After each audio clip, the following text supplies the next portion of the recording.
Morning. It's Thursday, February 25th. And yesterday, preparing for this rant, I read some material and listened to some material about the riots on January 6th. This was a congressional meeting, the start of an investigation into what went wrong on January 6th. So they had police chiefs there, and they had senators there. And then the opening remarks I heard from Senator Ron Johnson of Wisconsin. Just listen to what he says about the makeup of the mob. Surely didn't look like that to me. Many of the marchers were families with small children. Many were elderly, overweight, or just plain tired or frail, traits not typically attributed to the riot-prone. Many wore pro-police shirts or carried pro-police black and blue flags. Although the crowd represented a broad cross-section of Americans, mostly working class by their appearance and manner of speech, some people stood out. A very few didn't share the jovial, friendly, earnest demeanor of the great majority. Some obviously didn't fit in, and he describes four different types of people: plainclothes militants, agents provocateurs, fake Trump protesters, and then disciplined, uniformed column of attackers. I think these are the people that probably planned this. The vast majority of Trump supporters are pro-law enforcement, and the last thing they would do is violate the law. He thinks the rioters were out of shape, parents and grandparents.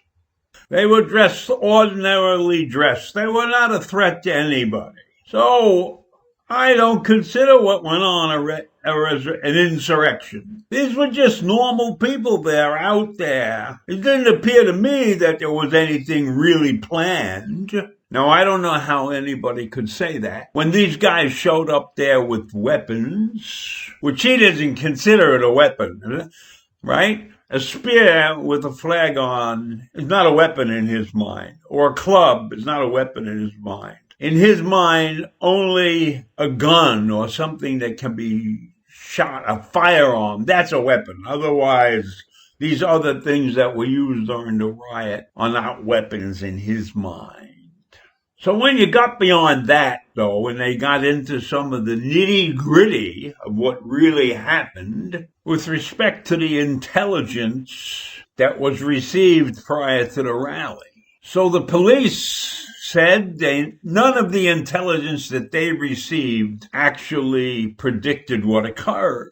Now, that was the former police chief who resigned right after this. And then there were some sergeant-at-arms who were forced to resign also. They, too, said they had expected the protests to be similar to the other pro-Trump rallies that had occurred around the Capitol. Those were far less violent. Of course, there was nothing this violent before. And then the police admitted that they had not seen the January 5th bulletin from the FBI field office in Norfolk that indicated, through an anonymous social media threat, that there was going to be a violent assault on the Capitol. In that anonymous threat, they said Congress needs to hear the glass breaking and the doors being kicked in.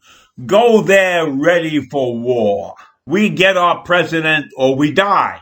Nothing else will achieve our goal. That's what the document read. Now, the breakdown in communication was greatly exacerbated by the way the FBI chose to send this information to the Capitol Police. They sent it by email.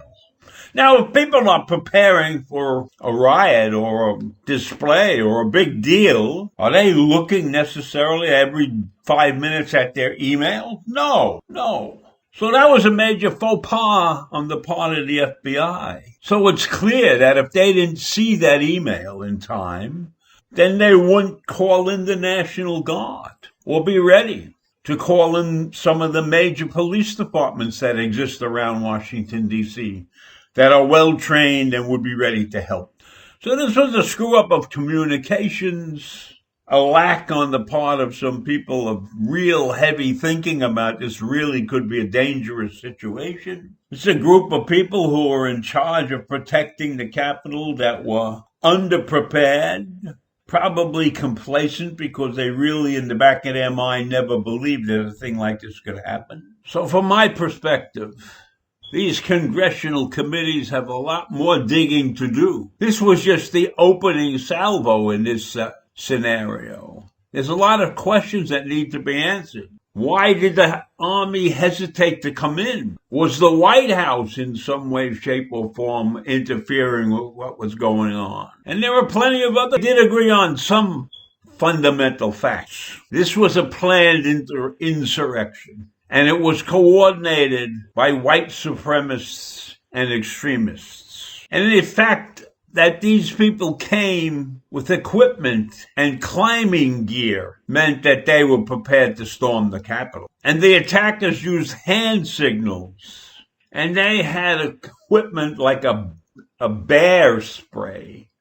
I guess that's like pepper spray, but it's used on bears. I never heard of a bear spray. But then I'm not a hunter. I'm not a guy who runs around with a gun lurking in the woods somewhere.